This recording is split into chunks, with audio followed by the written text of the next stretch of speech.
It's time to talk till the bell.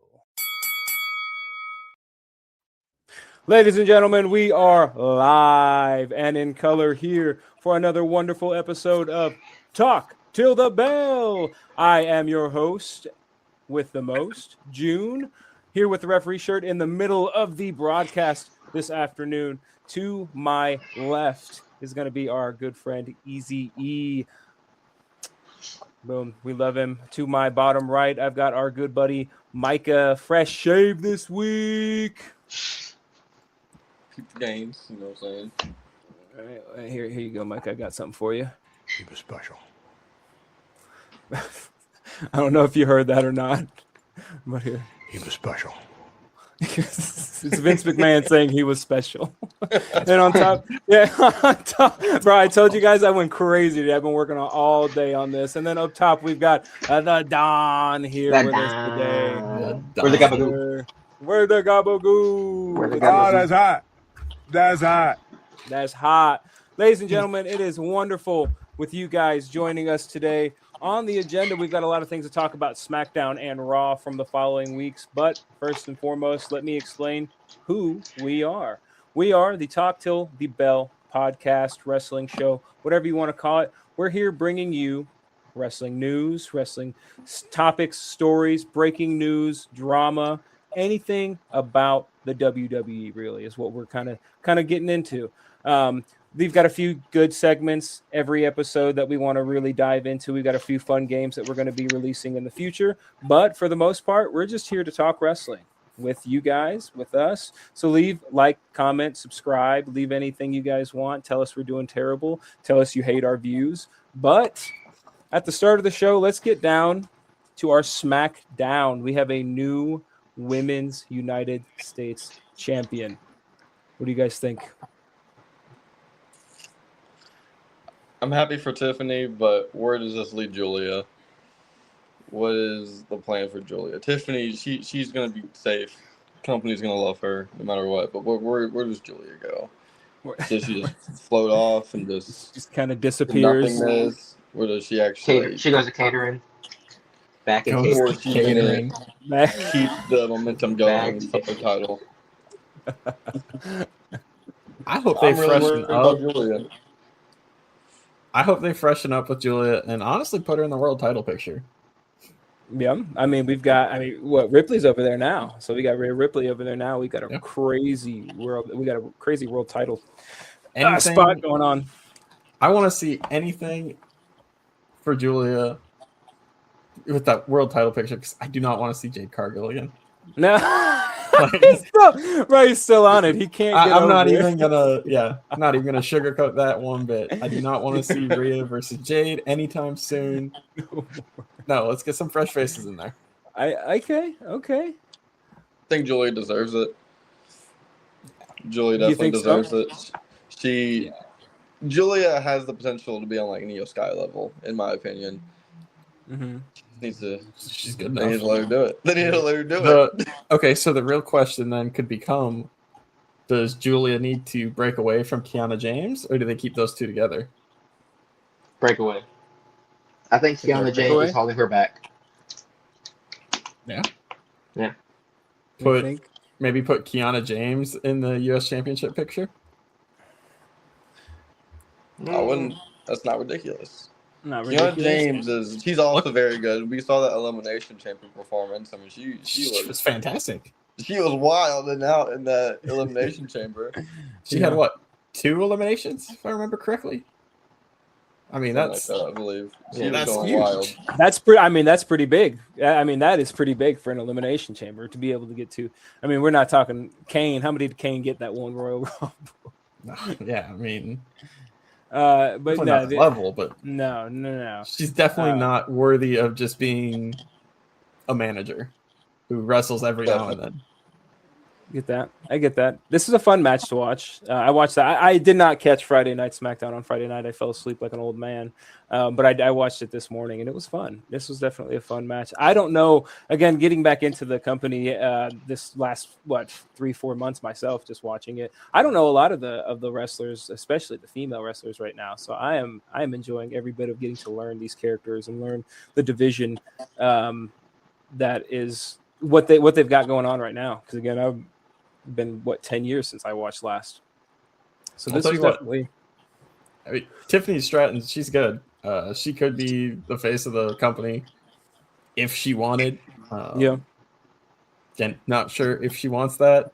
I know she's publicly said a couple times she wants to be done wrestling by like age 30, which is diabolical to just come out and say it. But that's crazy. But I mean, that's definitely like putting a ceiling on yourself of where you're at. But yeah, I mean, she's great in the ring, especially for how quote unquote inexperienced she is, and she's only been wrestling like 3 or 4 years. Yeah, something like that. Yeah. She's phenomenal. Tiffany Stratton is fine. So giving her the U.S. title was a good decision. But how does she defend it? Is it going to be against these, Michin, B-Fab, Kiana James, or is she going to be performing at a higher level with it? Are we going to be like Jade Cargill? Are we going to see Jade Cargill get hate to say it out loud again. It's like a center around here. But is she going to have to ban that? I mean, what do they call that? The prettiest moonsault? Prettiest moonsault ever. Yeah. Moonsault. I mean, it was. I mean, that was a solid time. I had a good time watching that. I think that's going to be a good part of the women's division going on over there, and I think Rhea Ripley coming over there too is definitely going to be big news for SmackDown. Big news for SmackDown. Transition into that, we're still talking about the women's. My favorite, I love Brie Bella. Brie Bella was one of my favorites when I was growing up watching her. She's one of my favorites now that she's back. I never thought she was going to come back. She gave Bryan Danielson so much hell in Total Bellas years ago about him returning. But then now, 10 years later, she has returned, and it's everything that young me would have wanted. Brie Bella and Paige having the tag titles. But then they had they're interrupted this last week with by Charlotte and Alexa Bliss. Again, this is 10 years ago all over again, but better. This is wine aged fine. Easy, what do you think about it? It's good. I kind of want to see Charlotte and Alexa do something different, though. Okay. I like the direction taken with Brie and Paige holding the titles, defending them. But I don't know. I think Alexa and Charlotte have kind of run their course. Yeah. This has been going on for over a year now. Okay. I personally love it, but I don't want it to continue to repeat. I don't want it to get stale. It can get very stale. I don't want the booze to come back again. Okay. And those are two phenomenal athletes, Alexa Bliss and Charlotte Flair. They are top of the food chain when it comes to women's competitors. So I could understand, again, I haven't watched this whole year, but I could understand how it can be getting kind of stale that they're in a tag team because they are such good singles competitors. And I kind of feel like they do kind of snuff themselves out being in a tag team because it is so much harder when two big polarizing names make a tag team. Yep. So, I mean, Charlotte last year around this time was at probably one of the lowest points of her career. With her feud with Tiffany and how that all went down. And then she kind of rebuilt her career, her public image almost with Alexa. Yeah. So I understand still keeping them together, but at some point you have to start to wonder of at what point do these two true singles stars kind of break back into what they're really the best at, which is singles competition. Absolutely. Couldn't have said it better. That's you get a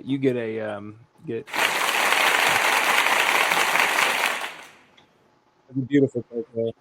But then they had that singles match, or the tag match, and then with that tag match, we had an interference And this was kind of something that I mean, again, I didn't watch NXT 12 yet. So that's my fault. I'm a bad host. But then they get jumped. What happened? Was that? Am I thinking wrong? Yeah, yeah, they do. I'm trying to remember back to Friday Night SmackDown. They get interrupted by what is it? Fatal Oh, influence. fatal influence. Fatal Fatal influence. Influence, yeah. You're the NXT folk here, not me. The fatal influence with Stacey Jane. Is that her name? She gets it correct. JC Jane. JC Jane. JC Jane. Yeah. What did you get? What do you think about that? I know Don, you're an NXT AAA, right? You like to watch all the shows. What are you thinking about Fatal Influence coming up to the main roster and I wreaking like some it. havoc on this SmackDown? Because they wreaked some havoc on this SmackDown. It wasn't just this. Yeah, It's I think it'll be a phenomenal.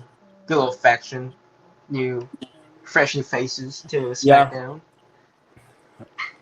I love all JC Jane's work. Yeah, and JC NXT, TNA. Do you think? She's Okay. been amazing. Do you think something like bringing JC Jane and this faction up is going to separate Alexa Bliss and Charlotte? Do you think this is like an opportunity for them to kind of get pushed into the back and kind of go singles so that Brie Bella and Paige can have their time with this faction and maybe some singles matches with JC Jane and maybe Charlotte, maybe Alexa, something like that? I still think Lexi's gonna turn on Charlotte eventually. I remember we talked about that. Yeah. We talked about that at Mania. That was one of your predictions at Mania. Yep. So. Yep. Okay. And here we go. Right here. This is when JC Jane here interrupts the match and they get disqualified. No contest here, and they just wreak havoc on everybody in that ring. Brie Bella, Alexa Bliss, Charlotte, everybody got the hands of the Fatal Influence. The reaction they got was insane. That's Dom level booze, and I am so here for it. That's what we love. We love the booze. So you said, Micah, you know a little bit about JCN. You watched her TNA and stuff. What do you think about this? You think this is a good moment for her? Amazing. Making sure Paige didn't tap in to get that, the heel pop. Obviously, come on, come on. It's amazing. Yeah. And she's just relishing in it. It's a good, fresh group of young, hungry superstars that are willing to take the massive heat. That way, some other things possibly can happen. That's hot. Maybe if they do want to split up Alexa and Charlotte, somebody doesn't have to turn. Yeah. Okay. Maybe one of them doesn't turn heel on the other, and they just say, "Hey, let's just agree that what we both want is to do singles wrestling again." I don't know. we want to be back in the. Yeah, I'm excited for. I'm excited for any new faction, anything new coming up. That's always fun. Switching gears a little bit, we go into the Cody Rhodes segment. I know a lot of people are so tired of watching this man come out here and say essentially the same thing every week. But I kind of enjoyed his little promo, his little shoot here. Kind of in a way, to me, kind of felt like he was calling TKO out in a way with what he was saying. You throw whoever you want at me, don't matter how big, don't matter how bad, no matter how much money you spend, they ain't gonna beat me. What does he say? Here, I have it wrote down here. He says, I'm easy to find, hard to beat. What is that, 0-3? Yeah, 0-3. He's like 0-3. I mean, and the man's talking. He's coming out every week and he's talking and he's putting on good performances. And his eye looks insane for being that far away from WrestleMania still. But Cody's work on the mic deserves to be studied. It is a generational level because he has this ability to mold the crowd like clay. It is absolutely ridiculous. Because let's all be honest. Some people are bored of Cody Rhodes, and he's getting boos. Some of the crowds are starting to boo him. We saw it at Mania. We see it in some of the other promos he's cutting. But then, while he's cutting the promo, he can turn those boos into cheers like that with one line, and then all of a sudden everybody's cheering him and chanting his name and singing the song of Cody Rhodes. Everybody knows it. How does he do it? How does he keep getting away with it? Literally, as you say that, I turned the closed captions on. This is Cody, and Like, they were booing him 20 seconds ago. Yes, it's ridiculous. Yeah, I love Cody Rhodes. I've always been. I was a Stardust fan. I love Stardust. I love Stardust, but you're right though. The generational mic skills, obviously. His father being Dusty Rhodes, he had something to look up to. You know, Dusty was one of the dirtiest on the mics, bro. It was so good. But I'm excited to see. I just started watching this, so I'm excited to see Cody. I know Cody's been around in the heavyweight title scene for a minute, but I know that when he loses that title, it's inevitably going to happen. It's going to be a crazy match. It's going to be a good one. I know it's going to be a good one. I don't know. I have no predictions on who though. Who do you guys predict is Cody's next match at Backlash? That's what I was gonna say. I don't know who's Cody's gonna face at Backlash. We haven't seen Randy, and that's kind of the problem. We don't have a lot of time. He's been gone. Should have thought We don't have a lot of time until Backlash, really. Yeah, 2 weeks. Mm-hmm. It's a week from Saturday, isn't it? Yep. Mm-hmm. So we don't have much time. Or he might not be doing anything. Yeah, he might not have a that's match. another option. Yeah, you just take a load off, Mhm. give him a breather, let him cut some more promos. You know, cut a promo I'll just this face you. week. Yeah, cut a promo next week. Cut a promo the week of. Take Backlash off, and then what's after that? Clash in Italy. Is after that? Mhm. It's at the end of May. So then give him something crazy at Clash Yeah. Italy. All right. So Okay. here's a crazy thought. We're talking about Cody possibly at Backlash. What about CM Punk?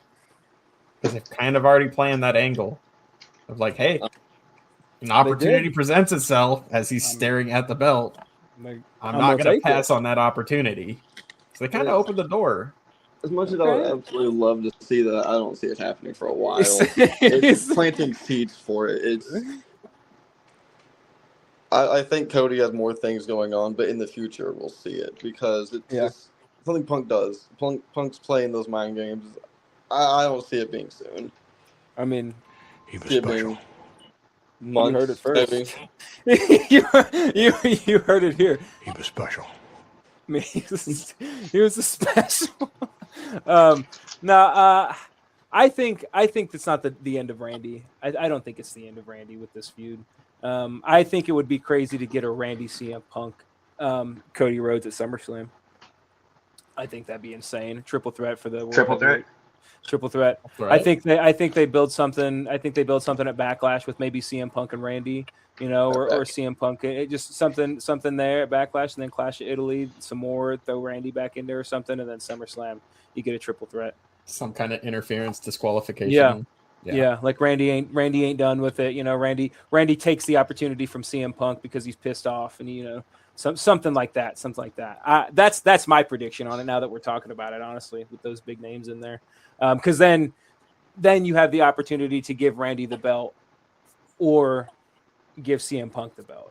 Because I don't see Cody having the belt for the rest of the year. I don't. That's It would be nice to see the that's title the change. ref. for That's longer the than- ref. That's what the ref. 2 Because I months. already see Roman Reigns having this fucking title forever. I don't see them taking that belt from Roman anytime soon. We could jump. I don't want to jump into the Jacob Fatu because I think Jacob Fatu was a monster, but I don't think they're gonna give him the belt. I don't think they're gonna give him the belt. Next on the agenda, R-Truth. That man is cinema. And Damian Priest, defeats Toma Tunga and JC Mateo. These are two characters that I don't know anything about because I did not watch during the Bloodline or any of that kind of stuff that was going on. So you guys will have to give me some lowdown on them.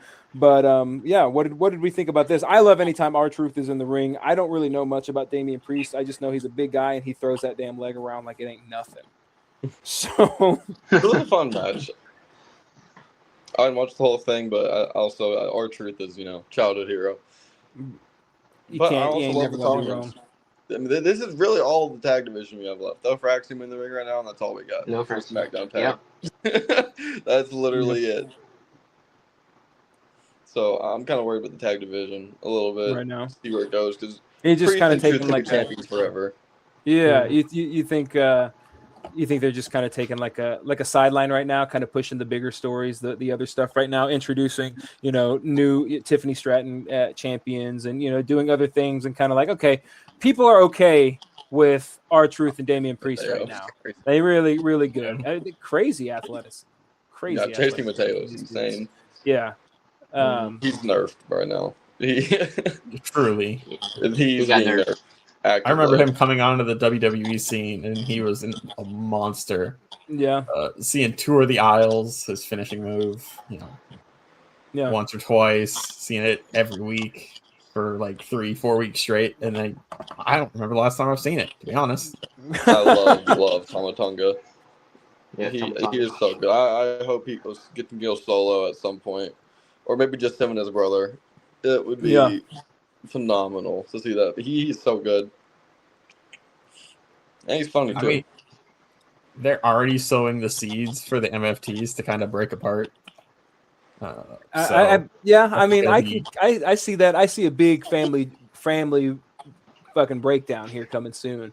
I really do. I think that segment, we didn't talk about it just yet, but we'll talk about it here at the end. That Jacob Fatu segment with the whole that I can see some crumbling starting to happen. The Usos I even feel the Usos are kind of like sparking against each other just a little bit. So what do you think, Dom? The Don? I think there's going to be another Bloodline Civil War, like 2023. Remember that, Michael? Oh, Lord. Oh, my God, no. Yeah. Another what? Bloodline Civil War. Oh, God. Just implosion from within. Mm-hmm. Yep. Okay. Quick Damian Priest tag here. And that picks up the victory. It's beauty. Jimmy. It's beauty. I mean, it's beauty. R-Truth throws out of the ring, the old decrepit man he is, and we still give him we love him. We love him. Ron we Cena. love him. We love him. We love those kicks every time. My boy. Probably my favorite part of SmackDown, I'll be completely honest, was the segment that was after this, which was the Danhausen.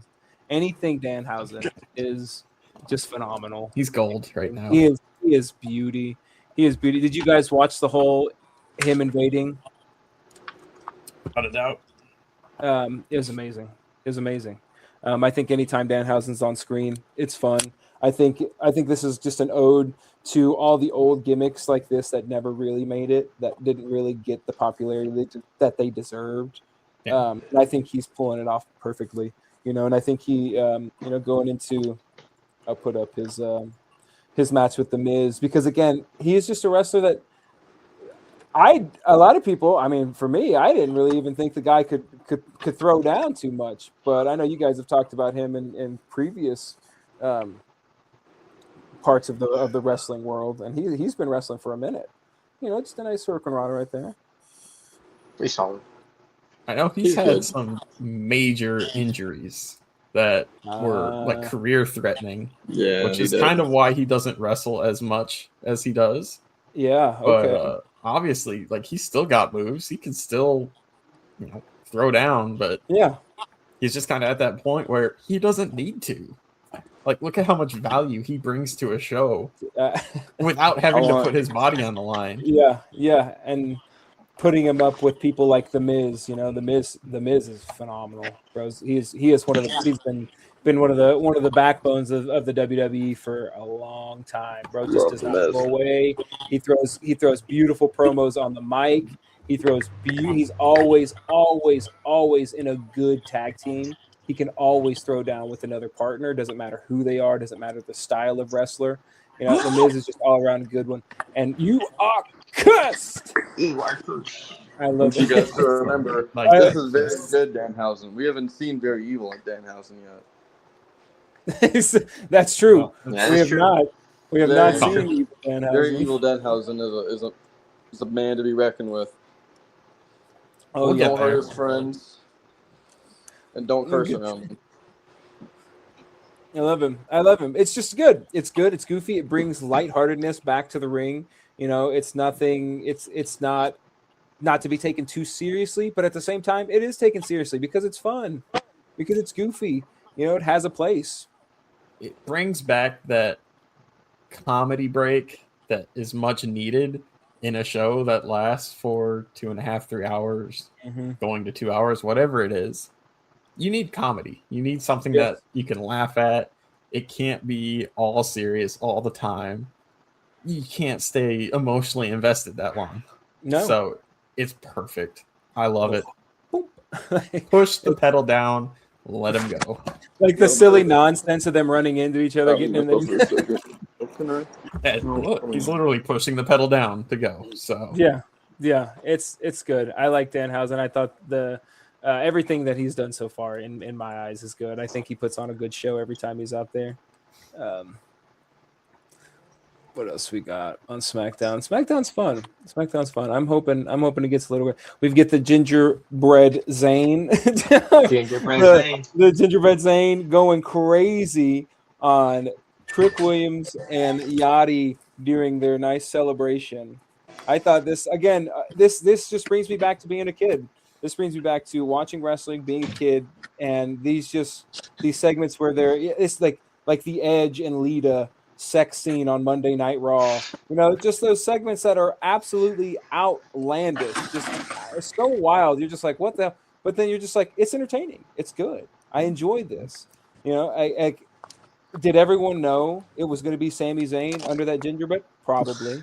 I have no idea. I mean, I didn't know. no, I'm being 100% honest. I mean, it realistically could have been anyone, but of course, they're definitely pushing Sami to the I just want unhinged. to And remind you know, heel. everyone that canonically, Sami Zayn had to kill or knock out the man in the gingerbread costume in order to, Yeah. get the gingerbread That is true. costume. So is this heel Sammy? Is this Finally, heel Sammy? full on heel We Sammy. gonna heel Sammy. I just It's hate amazing. Sami Zayn. I hate Straight up, Sami Zayn and Jade Cargill could get on a plane together and fly off somewhere, and I would be the happiest wrestling fan of all time. Beautiful, wouldn't it be? That's crazy.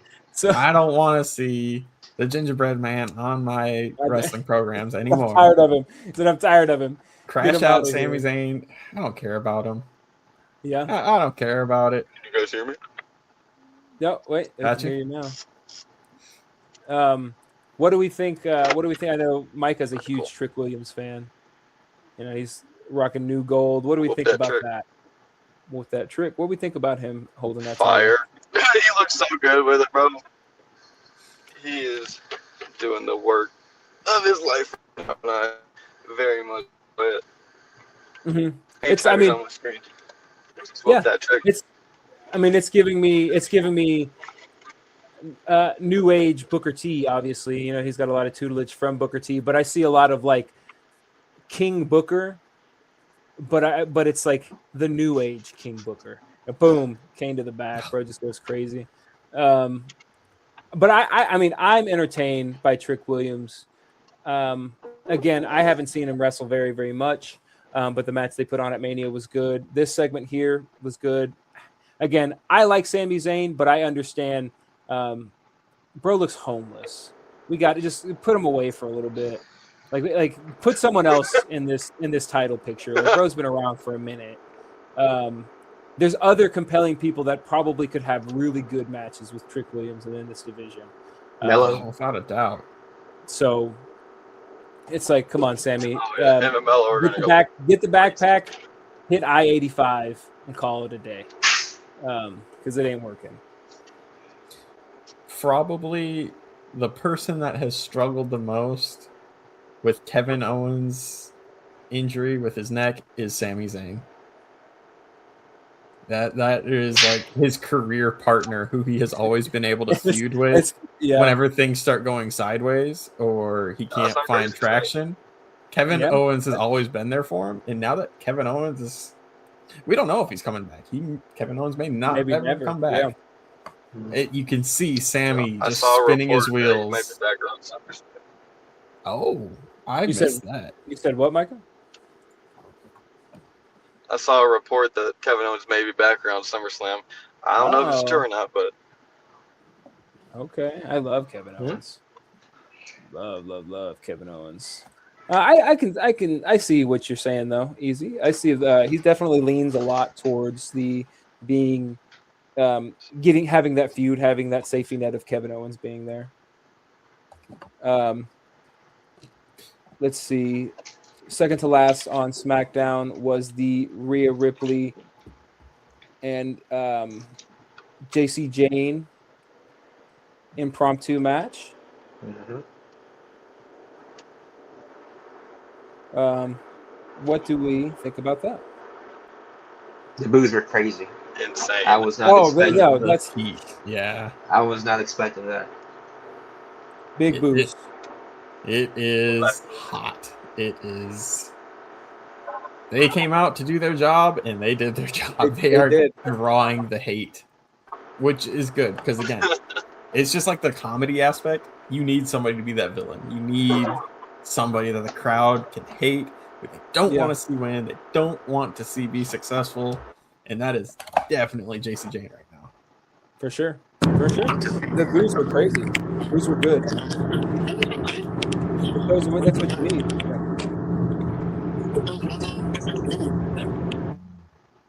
Gonna mute Micah real quick. Literally in the freeway. Last but not least on SmackDown, we'll talk about the beautiful. I don't want to do that. A segment at the very beginning with Jacob Fatu and the family. What did you guys think about that? Let's see.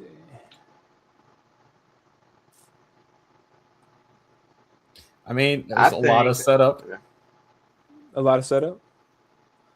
Sorry, I'm trying to think get the right portion of this for you guys. Go ahead, Don. I think Jacob might actually join the family. Just saying. Oh yeah. Yeah. Joins the family.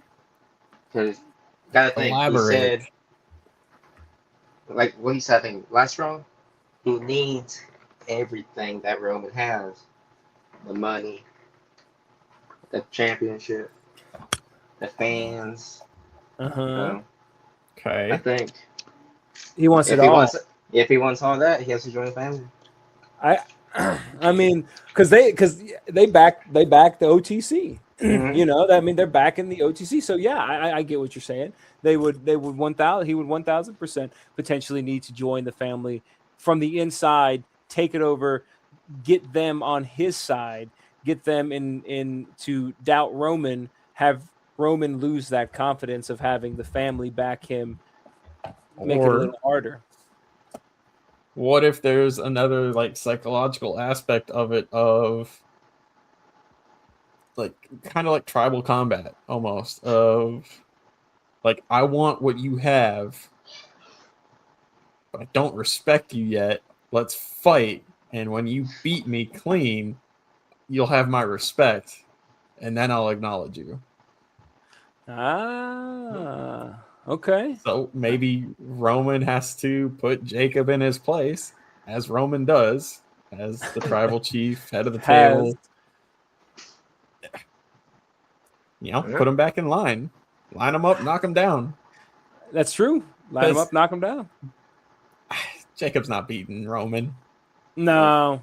He might push Roman a little bit, but he's not. They're not going to put the title on him right now. No. Giving him a few. I mean, I see if this feud lasts a little bit, you know, we do get some intertwining, maybe family civil war going on. Maybe in 6 months, you know, or so, we could see a potential. Yeah. You know, we could see. That's the time frame that that would be playing out. Yeah, because I mean Maybe, they're booking him. They're booking him strong.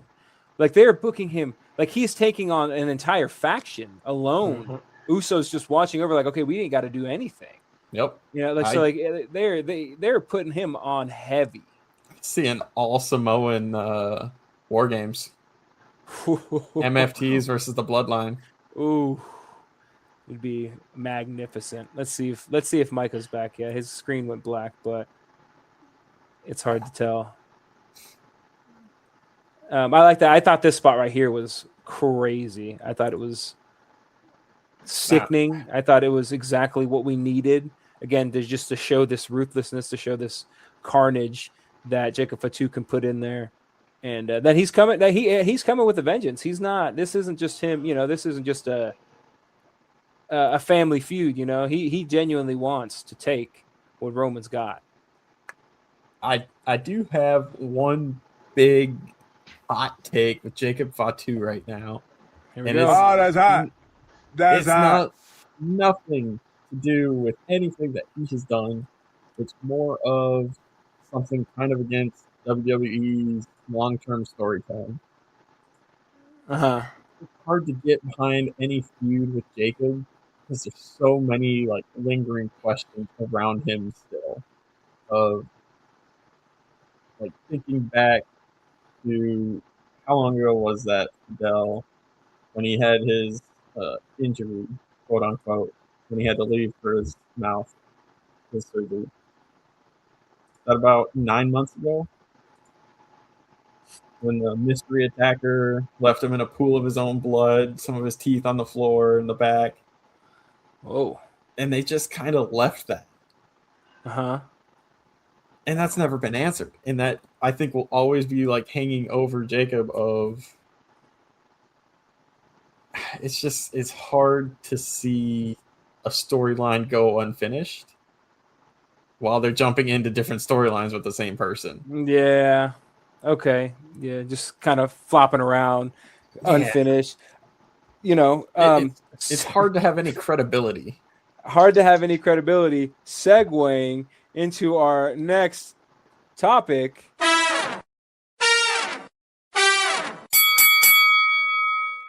The Lucha Files. And during the Lucha Files, we talk about things like who has been released from the company, who is doing the company dirty, who the company has done dirty, and some drama that is going on in the business right now. And segueing into that, talking about unfinished storylines and broken ends and things that just don't really make any sense. It is rumored, and I don't know how true it is, but on Twitter we saw TKO president Mark Shapiro state that Nick Khan and Triple H are using AI for their stories every week when they're writing. And that, my friends, I can't say but I will say I can't shit on AI too much, because as a producer, I've used AI. I'm using AI right now. In the future, I won't use AI. I will hire people to do this. I ain't got the money right now, so I'm going to utilize AI for what I can utilize it for. And then when I got the money, I'm not going to utilize AI.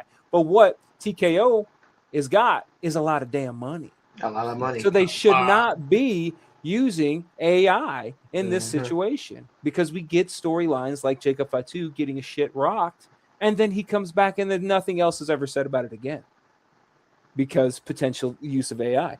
What do you guys think about that? It would kind of explain some of the things that have been going on with some of the storyline direction. God,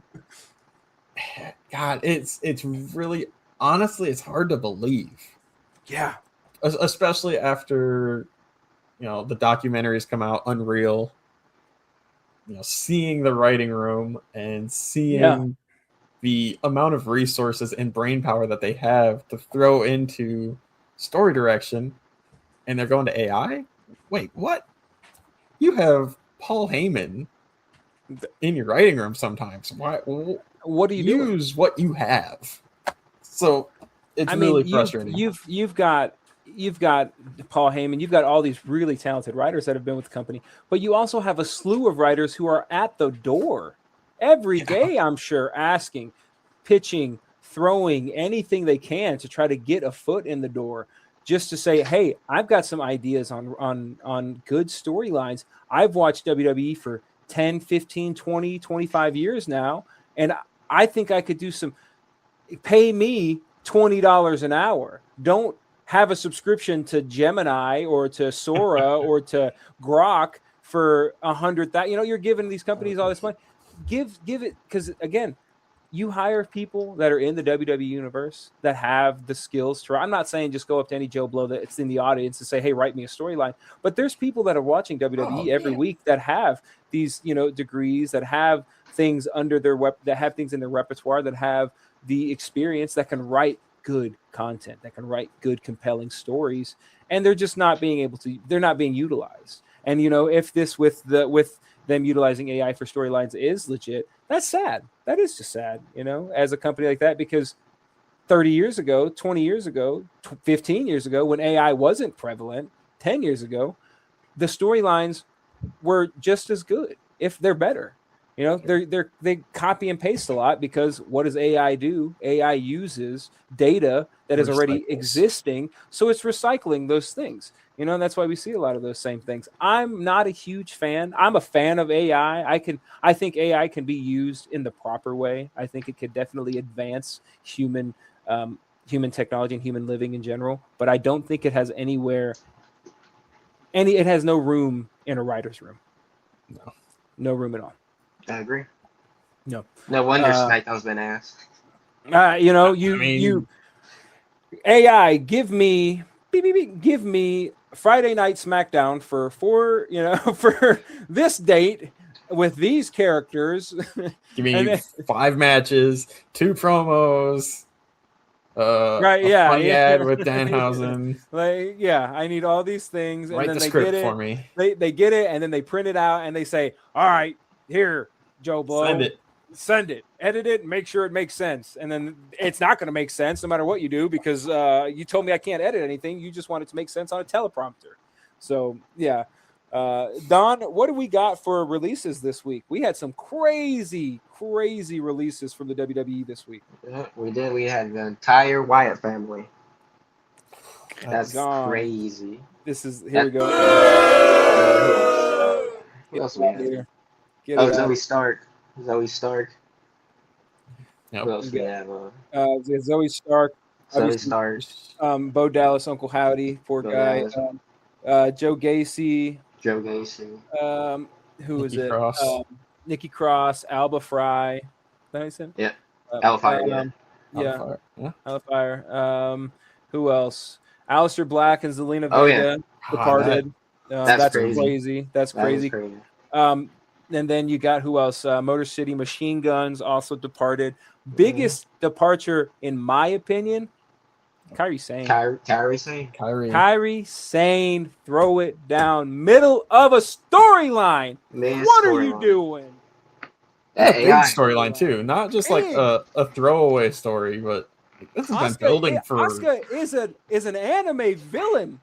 Like this is high level anime here that we are witnessing in real life. Hey, we got Micah back. Let me add him. We got high level storytelling in this Asuka. Like she is. We'll get to that promo that she cut on Monday Night Raw. It was amazing. I literally was in an anime. I was like, she's gonna kill her. Like she's like, you have betrayed my family. You left you are no. I am going to kill you. I'm just like, this is it. It's so fun. And they get rid of Kairi Sane because that makes sense. Mm-hmm.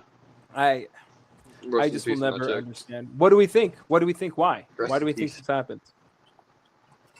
I'm wondering if budget cuts. I'm assuming it's budget cuts, right? I'm wondering if it was mutual.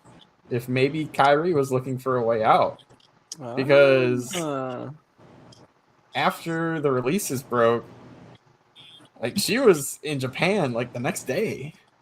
So I don't know. And I mean, it's different when I you like that see. headcanon better go ahead. than the budget. Yeah, right. There you go. Mm. It's different to Because- see WW has released, and then it's compared to when it says departed. You know, because it says Joe Gacy, Fire, Zoe Stark, Uncle Howdy, they got released. They were released from the. But then on the other hand, it says Aleister Black, Zelina Vega, and Kairi Sane departed. So you might be onto something with that. It might have been a mutual. It might have been an Aleister Black, Zelina Vega are like, okay, we're going to take our shit else. We're going to take our skills elsewhere. You know, we weren't booked properly. We haven't been booked properly. We're going to Zelina go. Vega on one of her live streams. On one of Zelina Vega live streams, she said that TKO called her. Normally, she said it was like Triple H or someone, but TKO directly called Zelina Vega and was like, "Yo, you're going." So I don't know. I like the headcanon of they were just but the other separate ways better than budget cuts because that's some rather than shit. just We can keep keep BFAB and Meechin. God, that's BFAB and Meechin are fine, but you know, Kairi Sane, we don't need her. Gone. Walk the plank. to send her back to Japan. That is crazy. Wow. This is what we say. This is what we say. You get what you have earned, and what you have earned is nothing. let's give a final goodbye to our released WWE talent. They deserve nothing in the eyes of TKO. Gone too soon. Gone too soon. We'll give. It's just sad. It's sad. Aleister Black was in the company for 364 days. Yep. Not even a year. a full year. It's sad.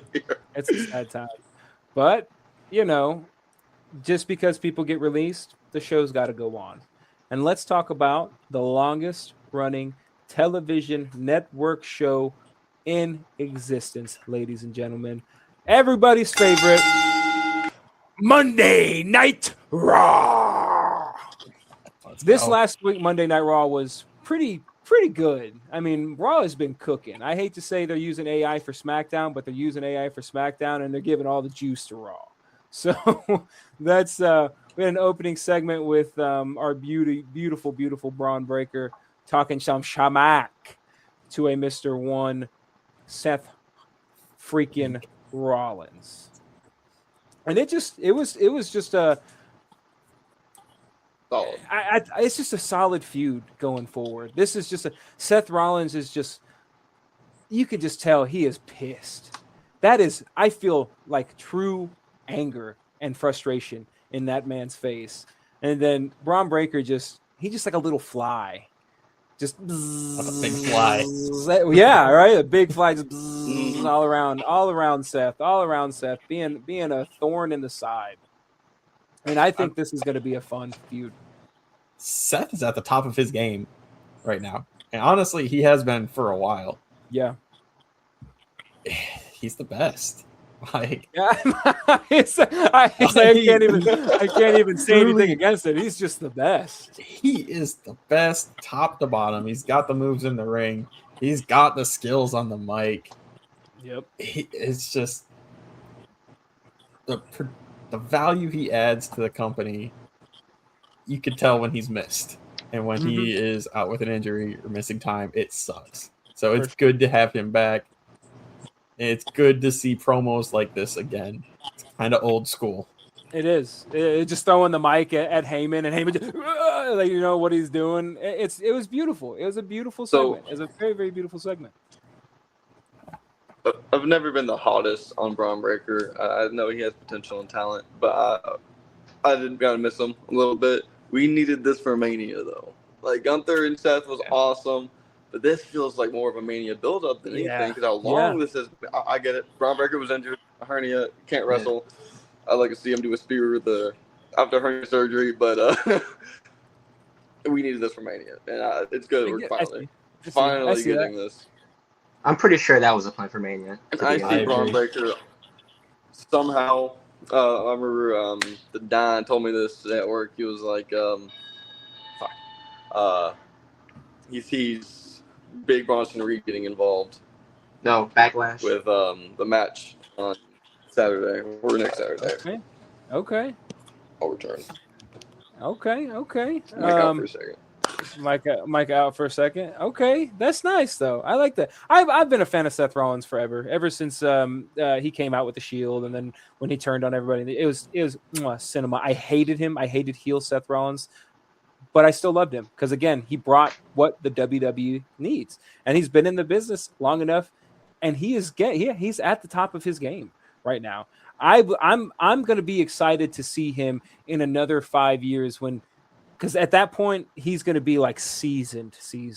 He's going to be like Randy level atmosphere in that ring, and it's just a different feel with a guy like Seth Rollins. It really, really, really is. I love him. And I think, again, I know I didn't know much about Braun Breaker, but I watched the Steiners growing up, and that whole family is just amazing.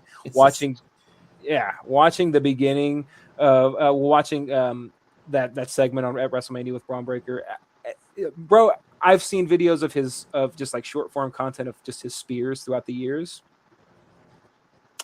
It's beautiful. And there's so many people that do the spear. Like that is a pretty signature move for a lot of people. But boy, howdy, does Braun Breaker throw a good spear. For sure. Probably one of the best in the company right now. That's what I was thinking. I mean, I say like Edge, but Edge is not in the company anymore. Edge had a disgusting spear.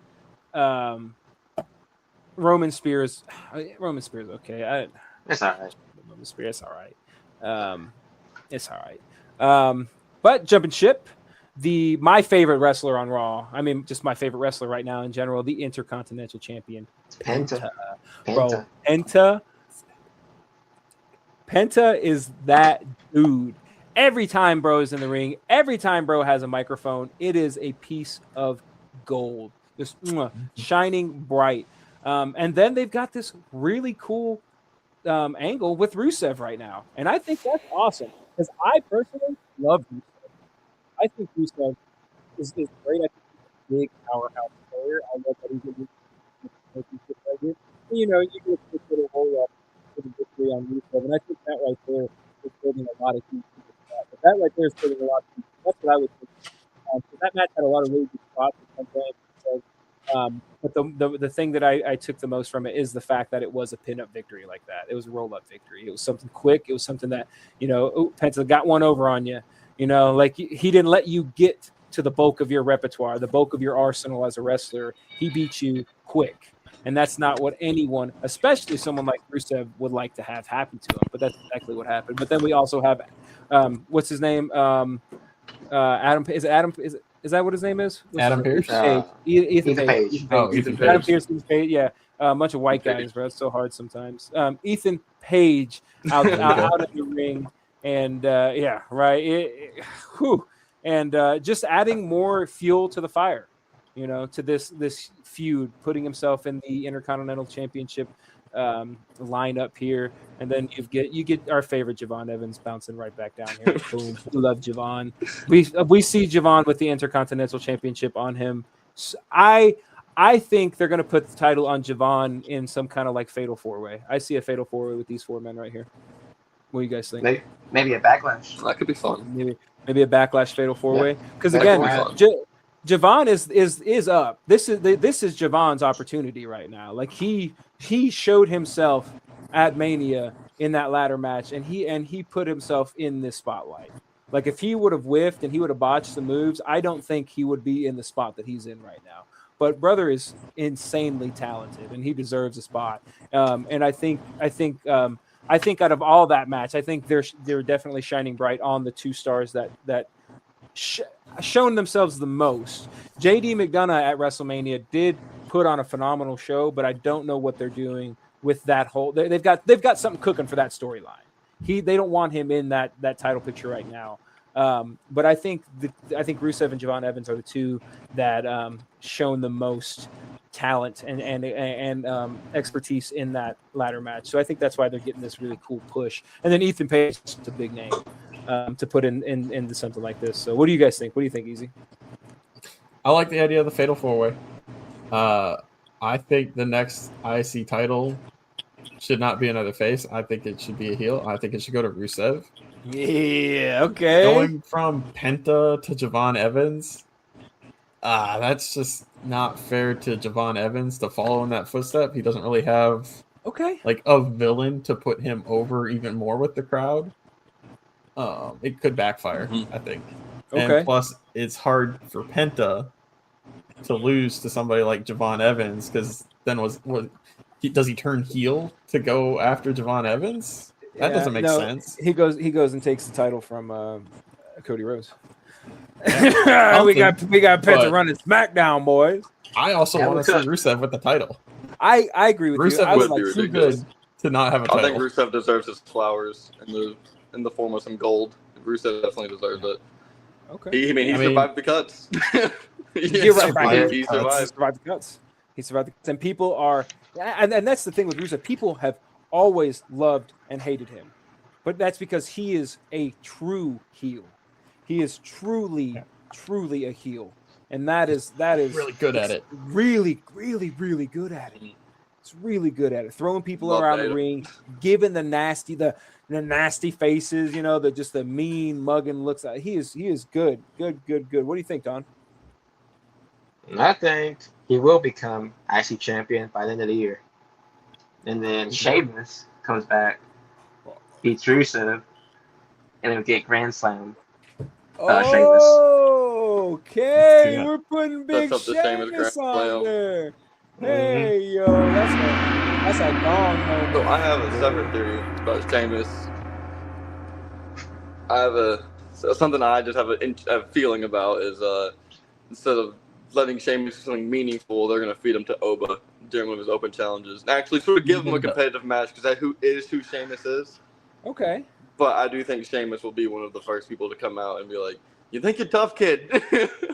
You think get And tough they'll have to kid? put on a Yeah. banger. That's what Sheamus does. Big banging match. That's cool. Yeah. Okay. That would be a good way to get Oba to have a match that would last longer than 5 minutes as well. Exactly. I- Yep. It A needs. I competitive think match. it needs That's to what be Sheamus does.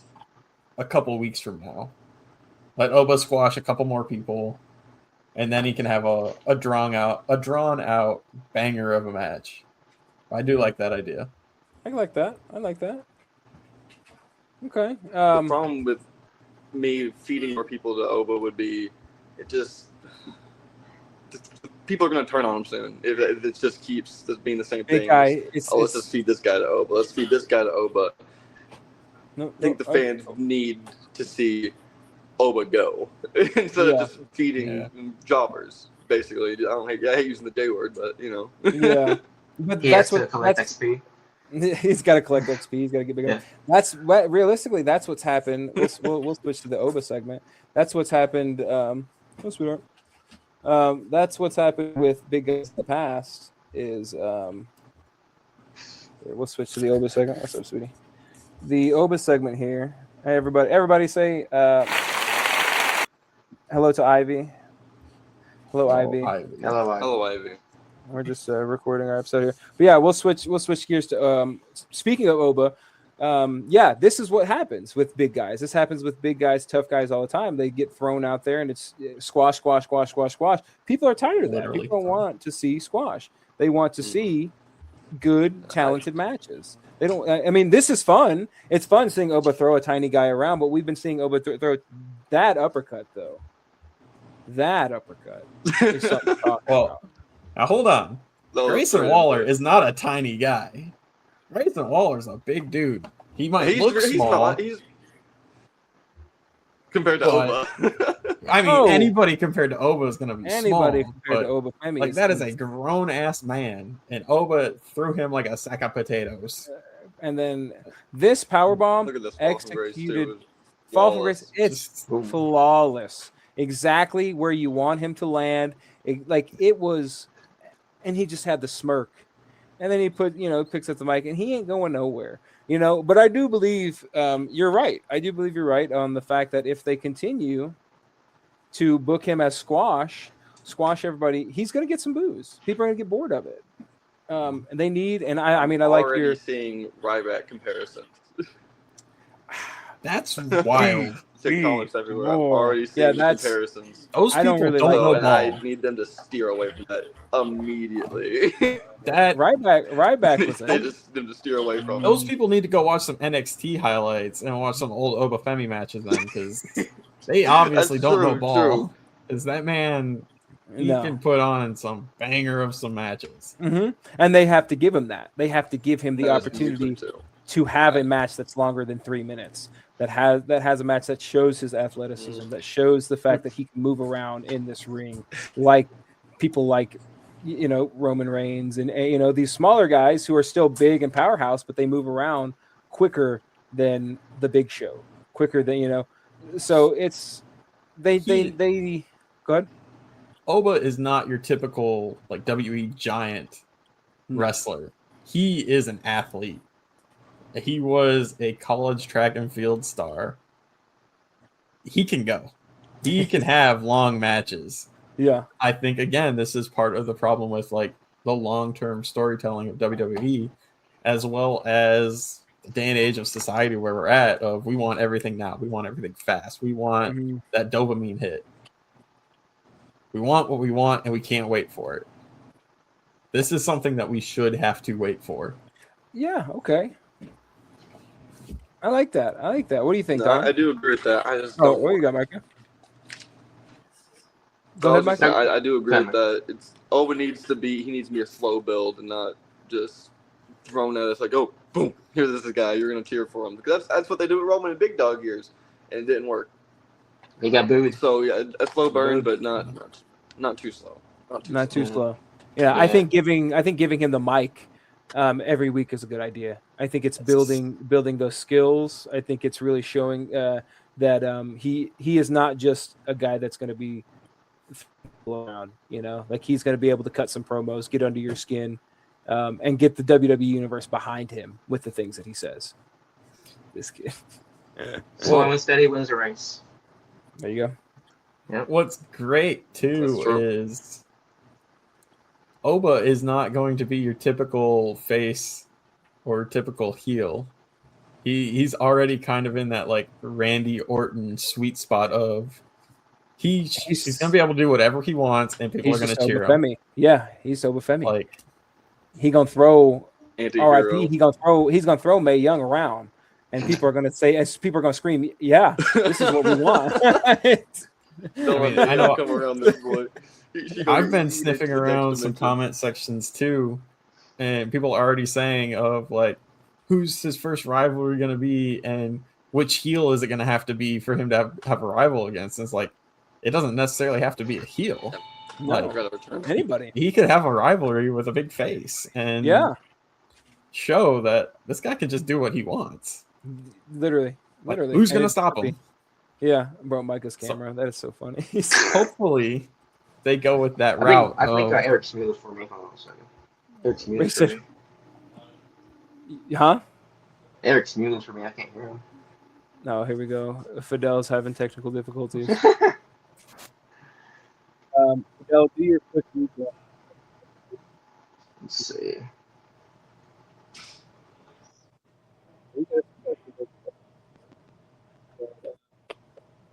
Uh-oh. I can't hear you.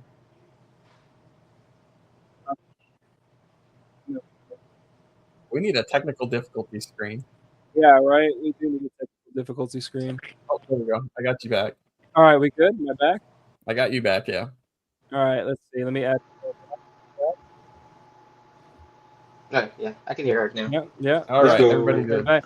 Yeah. Hey, it's week 2, y'all. Week 2. It's week 2. Next week we'll have a technical difficulty screen. All right. All right. Every week I got to work. I got a lot of stuff to work on, so I get a little better every week. And this week, you get not this one. And his name is John Cena. Working on all the audio clips. Yeah, I got a lot of really fun sound clips, bro. Micah's All right. So the next thing I want to talk about is the Becky Lynch Open Challenge. And Becky Lynch Open Challenge, and we get a Io Sky. And that was fun. This was a fun match. And then we get feuding with Asuka.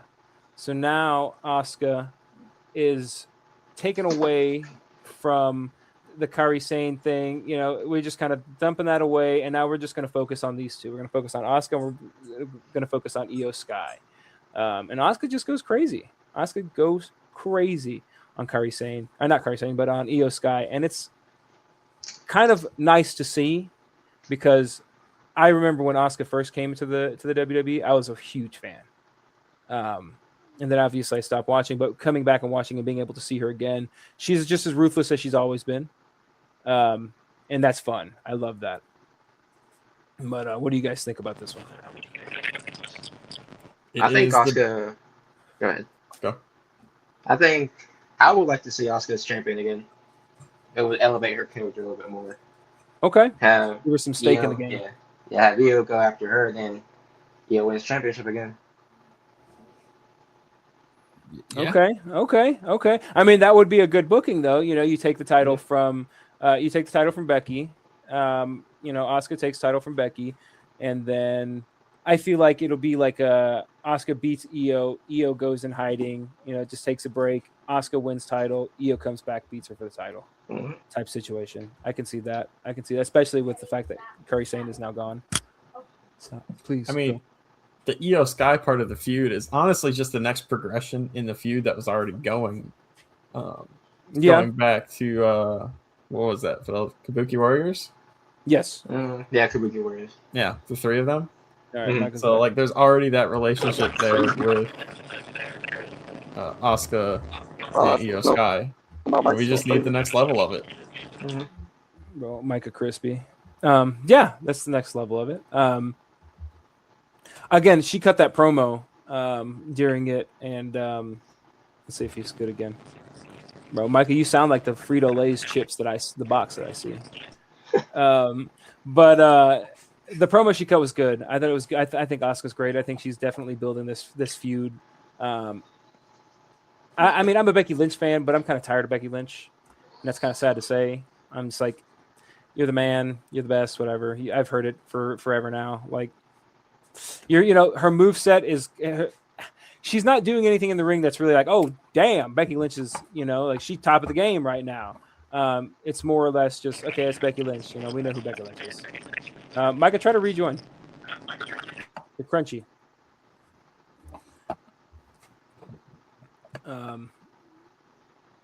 Deep fried in an oil vat. But here's a character that I know absolutely nothing about aside from the memes that I see of him, Mr. Joe Hendry. And he has his beautiful little song. I'm not going to play the song. I'm pretty sure we already got copyright struck from YouTube. TBH. I think I got that message like 20 minutes into this episode. But yeah, Joe Hendry. And I thought his song was amazing. I like Joe Hendry. Say his name and he appears. Yep. Joe Hendry's great. I love Mr. Hendry. Oh wait, what happened to the Don? Got removed from the thing as well. There he is. There we go. The build up and anticipation for Joe Hendry finally joining main roster has been ongoing for too long. Here we go. It's so good to finally have him, I think, where he belongs, because he is that level of a superstar. He has the appeal. He has the gimmick. I mean, look at the smile. He's going to be somebody that really reaches out into the crowd and pulls people in. I feel that. I 100% agree with you. I like that. And then we got the Vision coming out. I don't know, man. I'm tired of Logan Paul. He came out. He's like, "You can't fire me. You can't get rid of me. You can't get off me. Someone take that damn mic from him." And we get the return of the Street Profits again, second week in a row, busting up. It was upset, busting up the Vision Street Profits, busting up the Vision. That's how you know the podcast episode is almost over. My dogs are losing their minds. Should have closed the door, but I didn't this time. But yeah, Street Profits come back. They get a nice little pop again, beating up the Vision. I think anytime Logan Paul takes a beating, Austin Theory takes a beating, I think the people are happy. Yeah. They ruined Joe Hendry's concert. I was not a fan of that. He's got a really good song out. Fire Logan Paul. You guys got to listen to that on the WWE TikTok page. It was an amazing song. I really had a good time listening to that. Fantastic.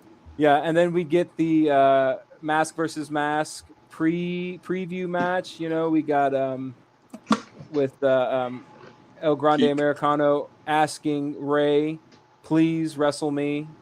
I respect you. Please wrestle me." And then they, I'm trying to find the match. They have a good match. I mean, it's a good match, honestly. You see a little bit of cheating potentially going to happen between El Grande Americano, and then the original comes out and saves the day. It's a beautiful time. What do you guys think about that? Anytime Ray's in the ring, Ray was one of my favorites growing up. Just having Mexican heritage in myself, I thought a lot about him growing up. So what do you guys think of that? Ray was Solid smooth. match. Ray was definitely smooth in that match. I like that we're getting some of the AAA representation. Love the AAA representation for sure. Ray has definitely found the fountain of youth somewhere because to be 52 and still moving and wrestling the way he is, it's insane. And again, another banger of a match. Loved it. Beautiful banger of a match. It really was, though, wasn't it? But the build up to the Mask versus Mask has been insane. It's good. Yeah. And that match is going to be a war. It's going to be really good. I expect that match to last almost an hour. I'll be honest. I'm ready for that. And that's and that's not something I watched AAA a little bit, but it's got me so hyped for that. So hyped for that.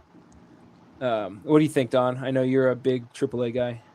Yep, I think it's going to be a banger. A lot of blood. There's always blood in Mask versus Mask.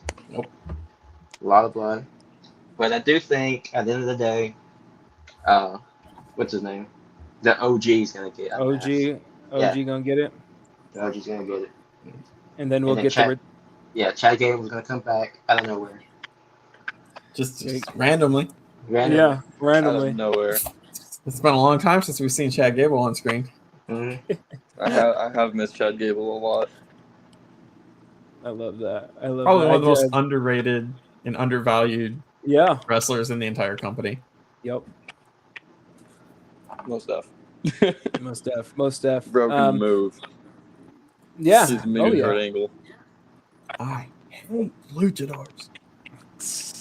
Never get tired of that gimmick, man. Then we get Roxanne Perez and Raquel Rodriguez, and they defeat Bailey and Lyra Valkyria, and this was in the hometown for Roxanne. So this was a fun match. I mean, there's another females match. I know they're building something really big with that staple, with what's going on. Because I know Finn Balor had mentioned, came out and said, "Hey, don't trust them. This isn't good. Don't trust them. Don't want this. Not what you want." And then she goes out there and she puts on a good match. They put on a really good match. It's fun. It was high energy. Of course, they gave the victory to Roxanne in her hometown. I definitely feel like that's disrespectful to not do that, honestly. It's hard not to show out in front of your home fans. Yeah. I mean, and the crowd loved her. The crowd absolutely loved her. So, I mean, that's one thing. I mean, what else does Laredo have besides Roxanne Perez? Roxanne Perez. Like, that's it. Come on with it, right? I'll take the heat for that one. I don't care. Like, that's the biggest superstar they have. So yeah. I'm glad to see them turn out and support her. That was good to see. What do we think is next with that staple, with that faction? What's going to happen with them? Roxanne face turn. Roxanne face turn. Yeah. And then face turn. Okay, I didn't see that coming. Roxanne face turn. Okay. She break away with Finn or just go solo. Well, remember, was it last year? Do her own thing. It was Finn. Finn was trying to recruit what's her name, Roxanne, to begin with. Brought her in, yeah. Yeah, brother. Yeah. Brought her in. Yeah. That's kind of how Liv was out with injury. They were setting up that whole Dom and Raw storyline, but I got dropped. Dropped quick. Yeah. Yeah, it's with using AI to write your stuff. That's what happens. All right. Last but certainly not least, we get the lovely segment between our OTC and Mr. Jacob Fatu. And Fatu goes absolutely insane. Roman hits him with that's nepotism. I give you a shot. And he's like, and gets it. Oh, man, it is amazing. Grips him, bro. Get a little busted up. Jacob Fatu got a little busted up with that mic shot there. Mic shot. Lip. Yeah, but I he love laid mic waste. shot. Just The the noise it makes. But I mean, he laid waste to Roman for sure. And Roman accepts his challenge for Backlash, and then as we see Fatu walking off, I don't know if it'll show it in that. No, Fatu hits him with the Backlash is not soon enough. I'm coming see you next for you. week. I'll see you next week. He's coming for him legit. So what do you guys, before we end the episode, you guys give me your thoughts on that one. I really think that this is going to be a battle of respect.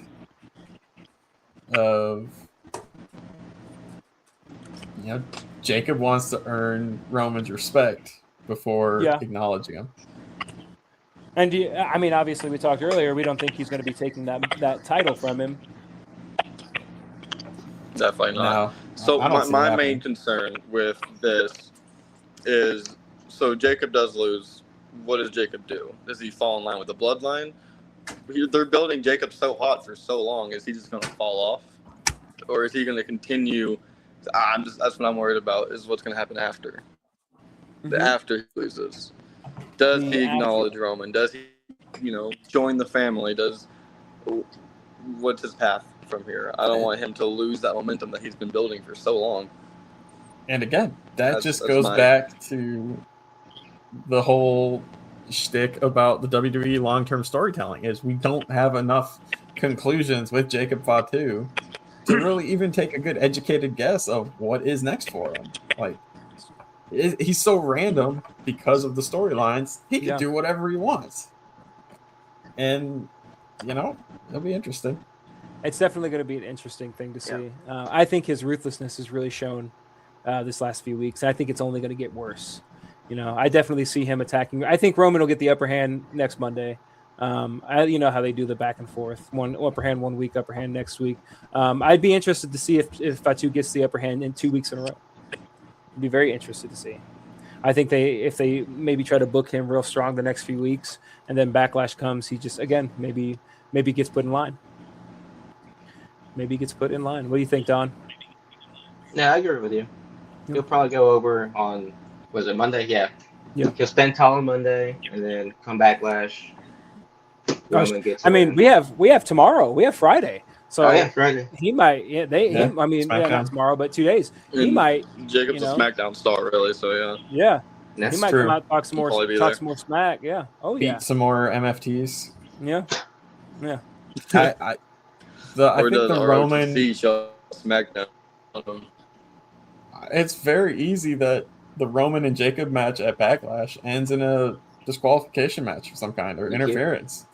Solo Pushes comes it, and interferes or something. Okay. Yeah. Maybe pushes it to like a no DQ or something like that for a Clash in Italy. Yeah. Something like that, or maybe even I don't know, maybe even add another Samoan into there. Again, War Games have a big. I don't know. I can see that happening though. I could definitely see them having a big Samoan feud, and then randomly someone, maybe an Uso gets the title. Bro, that'd be crazy. That would be interesting. Yeah, just something I crazy think like at that point AI would be taking over. Too much, If right? that happens. Is the AI taking over? If too an much. Uso gets the title away from Roman, I think we know AI is writing that storyline. Someone check TKO's Grok account right now. ChatGPT wants to yeet. That's crazy. As long as it's Jimmy, I wouldn't even complain. If it's Jimmy, I wouldn't even complain. But if it's Jay, then I got some right. Yeah, choice words. that's fair. Yeah. Well, guys, it's been a fun hour and 20-minute episode. This is always fun. This is episode 2. You know, we got something new for you guys, something fun. I just want to let you guys know we're live every Wednesday, unless YouTube copyright strikes us for watching WWE on our thing. But regardless, we're still going to be posting content. We're going to have TikTok shorts out there. We're going to have YouTube shorts. We've got our X account up. We've got the link tree in the bios. You know, in the future, we're going to have a little Instagram going down. But I want everybody to know who's listening. We will be at the Knoxville Monday Night Raw. And what day is that? It's the 11th. May 11th. May 11th. Raw after We will be Backlash. the Raw after Backlash. The Raw after Mother's Day. Don't forget, it's the Raw after Mother's. I mean, it's the Raw after Mother's Day. We cannot forget Mother's Day. But yeah, we'll be at that. We'll be at the Raw on the 11th. We'll be here watching Backlash, giving you guys some live, probably not live covers, but we'll definitely be throwing some comments out there on our X account, maybe a TikTok or two from me. But again, thank you guys for following, for liking, subscribing, commenting, letting us know your takes. You know, this is episode 2. We're definitely going to be diving more into the controversy, into the getting heated at each other come when these storylines start getting a little heated. You know, this is the second Monday. It's the second week after Mania. You know, things are a little quiet right now. Things, you know, the waves are building. Waves are building. Things are going to be getting wild coming up soon, you know. And I think Backlash is definitely going to be the turning point to a lot of heat. I think that Monday in Knoxville is going to be hot. I really do. I really do. If anyone you guys watching, come say hello to us at Monday Night Raw. We'll be there pretty early, walking around, hanging out. Going to make a few TikToks and for-yins. But this for me, your host, June, the ref. Love you guys. Appreciate you. Easy, what you got? Tune in next week. See what's hot then. All right. Don? I hate Dominic. I hate him. And Micah? The Don got no good opinions. No good Don opinions. has That's no good wild. opinion. Yeah, That's that's crazy. wild. That's crazy. wild. Well, guys, from everyone here at the Talk Till the Bell studio, we appreciate you showing up. We appreciate you talking wrestling, but we appreciate you being a wrestling fan. Everybody, that's going to be it from us today. See you next Wednesday.